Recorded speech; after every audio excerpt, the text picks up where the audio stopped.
নমস্কার বন্ধুরা, আজকে চলে এসেছি তোমাদের জন্য চিকেন, মাটন, ডিম, মাছ এগুলো বাদ দিয়ে স্ট্রেট ওয়ে কাঁকড়ার একটা রেসিপি নিয়ে।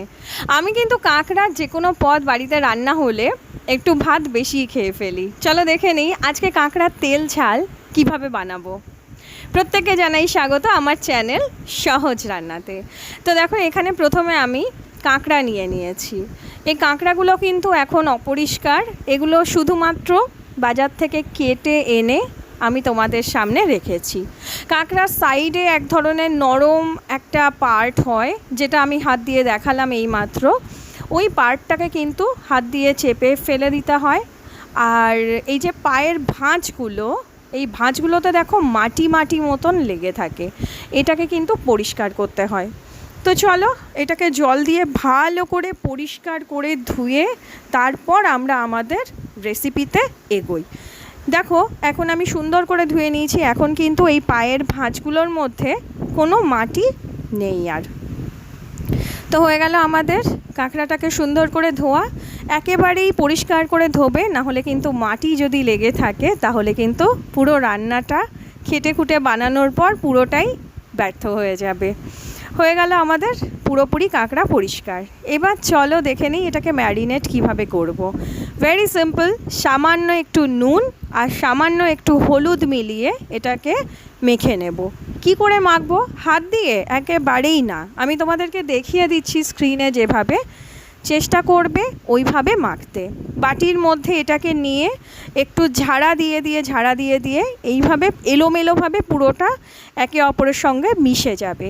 হাত যদি দিয়ে মাখতে যাও তাহলে কিন্তু ওদের যে শার্প নেলসগুলো আছে, সরু যে পাগুলো আছে, ওই পাগুলো থেকে কিন্তু হাত কেটে যেতে পারে। তো কাঁকড়া মাখে এইভাবেই।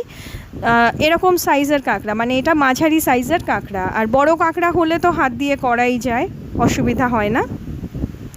মশলা দেখো কি কি লাগছে। পেঁয়াজ লাগছে এখানে দুখানা, আদা রসুনের পেস্ট নিয়েছি উঁচু 2 চামচ। এখানে একটা টমেটোকে পিউরি বানিয়ে নিয়েছি। ব্যাস, এটা হলো ভেজা মশলার মধ্যে। এবার শুকনো মশলা দেখো, গোটা গরম মশলা আছে, এলাচ দানাগুলোকে আমি ফাটিয়ে দিয়েছি, আর দিয়েছি কিছুটা গোলমরিচ, আর আছে 2টো শুকনো লঙ্কা। এবার রয়েছে একটু নুন, একটু ধনে জিরে গুঁড়ো, একটু গোলমরিচের গুঁড়ো, কাশ্মীরি লঙ্কা গুঁড়ো, লাল লঙ্কা গুঁড়ো, হলুদ গুঁড়ো আর চিনি। এবার যেটা শুকনো মশলাটা আছে এটাকে একটু জল দিয়ে গুলে নেব একটা কাপের মধ্যে। অনেক বেশি জল দেব না, অল্প একটু জল দিয়ে একটু গুলে রেখে দেব একপাশে। মশলা আমি প্রত্যেকটা রান্নার ক্ষেত্রে গুলতে বলি না, কিন্তু যখন এই আমরা ননভেজগুলো বানাই তখন যদি আমরা একটু গুলে মশলাটা ব্যবহার করি তাহলে কিন্তু রান্নার টেস্ট অনেকাংশে বেড়ে যায়, মশলাটা পুড়ে যায় না চট করে। আচ্ছা, এবার দেখো সামান্য একটু জল আমি এটার মধ্যে মিলিয়েছি, 2 চামচ পরিমাণ মিলিয়ে এটাকে একটা থিক পেস্ট বানিয়ে একপাশে রেখে দিচ্ছি। তো এটাতে কি হবে, চিনিটা সম্পূর্ণ গলে যাবে। তেলে দিলে চিনি আর তেলের একটা যে রং, একটু লালচে লালচে ভাব, সেটা মশলার মধ্যে চলে আসবে। এবার প্যানে একটু বেশি পরিমাণে আমি সর্ষের তেল নিয়েছি। সম্পূর্ণ রান্নাটা কিন্তু আমি বানাবো সর্ষের তেলে। এবার যেটা কাঁকড়ার যে বডিগুলো, প্রথমে সেই বডিগুলোকে হালকা একটু সটে করে নেব। ভীষণ ক্রিস্পি করে কিন্তু ভাজবো না, শুধু কাঁচা ভাবটা একটু কাটিয়ে ওঠানোর মতন করে ভেজে নেব। আর এটা যখন তেলের মধ্যে দেব তখন একটু সাবধান থাকবো, কেন কি এটা ভেজা জিনিস, আর তোমরা জানোই ভেজা জিনিস তেলের মধ্যে পড়লেই ভীষণ তেল ছিটকাতে থাকে। তো এবার এটাকে উল্টে পাল্টে হালকা একটু ভেজে নেব, জাস্ট গায়ের রঙটা হালকা পরিবর্তন হলেই এটাকে তুলে নেব। তো দেখো এখানে কিন্তু কথা বলতে বলতে আমার সম্পূর্ণ ভাজা হয়ে গেছে। এটাকে এবার আমি একপাশে তুলে নিই। একটা জিনিস এক্ষেত্রে বলবো, কাঁকড়ার সঙ্গে পাগুলোকে আমি কেন ভাজলাম না। দেখো পাগুলো যেহেতু একটু সরু, পাগুলো কিন্তু বেশি ক্রিস্পি হয়ে যাবে।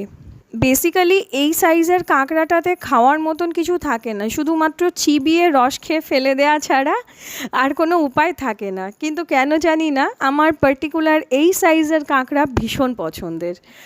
তো ওটা আগে থেকে যদি আমরা তেলে ওটার সাথে ভাজতে শুরু করতাম একটু বেশিই ক্রিস্পি হয়ে যেত, যেটা আমি চাইছি না। জাস্ট সটে করাটা আমাদের দরকার। তো দেখো এখানে আমি মোটামুটি একটু ভাজা করে নিয়েছি, পাগুলোকে ভাজা করে নিয়ে তুলে নিচ্ছি। যখন আমি কোয়ার্টারে থাকতাম তখন কিন্তু আমাদের ওখানে খুব ইজিলি অ্যাভেলেবেল ছিল চিতি কাঁকড়া। তোমরা কমেন্টে জানিও কে কে চিতি কাঁকড়া চেনো। ছোট ছোট এক ধরনের কাঁকড়া, খুব টেস্টি হয়। বড় কাঁকড়া তো আমরা খেয়েই থাকি, এখন তো বিশেষ দেখাই যায় না। যাই হোক, এবার দেখো ফোড়নটা আমি দিয়ে দিলাম, গোলমরিচ আর গোটা গরম মশলা আর 2টো শুকনো লঙ্কা। এটাকে সুন্দর করে ভেজে নেব। কাঁকড়া ভাজার পরে যে তেলটা থাকবে, ওই তেলটা যদি অতিরিক্ত মনে হয় তাহলে কিন্তু একটু উঠিয়ে রাখতে পারো। আমি কিন্তু 1 চামচ 2 চামচ তেল তুলে নিয়েছিলাম। আচ্ছা, এবার পেঁয়াজটাকে আমি ভাজছি। পেঁয়াজটা পুরোপুরি পেস্ট করেও দিতে পারো, আমি এখানে মোটামুটি একটু গ্রেট করে নিয়েছি পেঁয়াজটা। ঠিক গ্রেটও বলবো না, জাস্ট একবার ঘুরিয়ে নিয়েছি মিক্সিতে। তো এটা মোটামুটি গলে যাবে, আবার ঘনও হয়ে যাবে, একটা গা মাখা এফেক্ট চলে আসবে কাঁকড়াটাতে। তো এটাকে এবার সুন্দর করে ভাজলাম। ভাজার পরে এর মধ্যে অ্যাড করে দিলাম আদা রসুনের পেস্ট। উঁচু 2 চামচ আমি কিন্তু আদা রসুনের পেস্ট এতে দিয়েছি। এই যে কাঁকড়া, এটা এমনই একটা জিনিস, খুব আষ্টে গন্ধ কিন্তু এর থেকে বেরোতে পারে। অনেকে দেখেছি কাঁকড়া যখন রান্না করে তখন সেদ্ধ করেও রান্না করে, কিন্তু সেটা বড় কাঁকড়ার ক্ষেত্রে। এই সাইজের কাঁকড়াগুলো এমনিতেই সেদ্ধ হয়ে যায়। তো দেখো এবার আমি মশলাটা ভাজা হয়ে যাওয়ার পরে টমেটোর যে পিউরিটা বানিয়ে রেখেছিলাম সেটা অ্যাড করে দিয়েছি।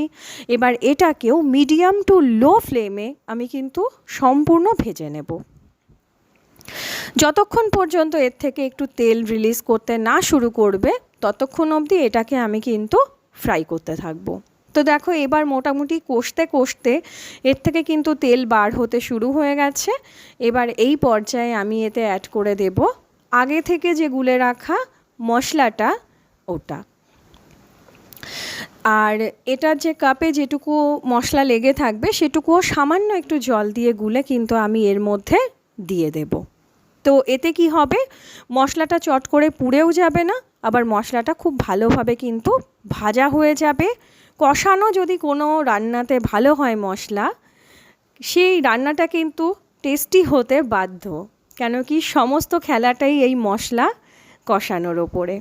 তো একটু আঁচটাকে সবসময় মিডিয়াম টু লোতে রাখবে যে কোনো সময় মশলা কষানোর ক্ষেত্রে। তো দেখো এবার এটাকে সুন্দর করে কষিয়ে নিয়েছি। এবার এটার মধ্যে অ্যাড করে দেব জল, ঠিক ততটা পরিমাণ যতটা গ্রেভি আমার চাই। আমার কিন্তু যে কোনো পদেরই মোটামুটি একটু কম ঝোলের রান্না পছন্দ। তো আমি এটা মোটামুটি ওই ছোটো কাপের 1.5 কাপ মতন জল অ্যাড করে দিচ্ছি। আচ্ছা, ঝোলটা যখন একটু টেনে আসবে একটু কিন্তু টেস্ট করে দেখবে যে ঝোলটাতে নুনটা ঠিক আছে কি না, কেন কি আমি নিজে পার্সোনালি একটু নুনটা কম খাই বলে আমি রান্নাতে সবসময় দেখানোর সময় বলে দেই যে নুনটা তোমরা চেক করে নেবে, যদি মনে হয় একটু অ্যাড করার আছে তো করে দিতে পারো এই সময়টাতে। তো চলো, ঝোলটা ফুটে উঠেছে, এবার ফাইনাল স্টেপে চলে এসেছি আমরা। সম্পূর্ণ ভাজা কাঁকড়াগুলোকে এর মধ্যে মিলিয়ে দেব, দিয়ে এটাকে এবার ফুটতে দেব মোটামুটি 10 মিনিটের জন্য মিডিয়াম টু লো ফ্লেমে। কেন অতক্ষণ ফুটতে দেব, কেন কি এটা কাঁকড়া, এটা এমনিতেই একটু শক্ত হয়, আর এটাকে একটু সেদ্ধ করতে হবে, কেন কি আমরা সম্পূর্ণ কিন্তু ভাজিনি কাঁকড়াগুলোকে, সটে করেছিলাম, হালকা ভেজেছিলাম। তো এটাকে সম্পূর্ণ সেদ্ধ করব এইভাবে। এবার ঝোলটা তোমরা কতটা রাখবে, তোমরা যতটা ঝোল পছন্দ করো ততটা রাখবে। আমি একটু মাখো মাখো বানাচ্ছি, তো আমি ঝোলটাকে একটু বেশি করে টানিয়ে নিলাম। তো আমার রান্নাটা কিন্তু সম্পূর্ণ রেডি। নুন চিনি আমার ঠিক লেগেছিলো, তো আমি আলাদা করে কিচ্ছু দেইনি না। আমি কিন্তু এবার সার্ভিং বলে নিয়ে নিয়েছি। এই যে নামালাম, এটা কিন্তু মোটামুটি 10 মিনিটের মধ্যে অর্ধেক হয়ে যাবে। তো যাই হোক, বাড়িতে তোমরা বানাও, বানিয়ে আমাকে জানাও কেমন লাগলো। আর মাছ, চিকেন, ডিম কী ধরনের পদ তোমরা দেখতে চাও এই চ্যানেলে অবশ্যই করে জানিও। ভালো লাগলে চ্যানেলটাকে সাবস্ক্রাইব করো। Thanks for watching.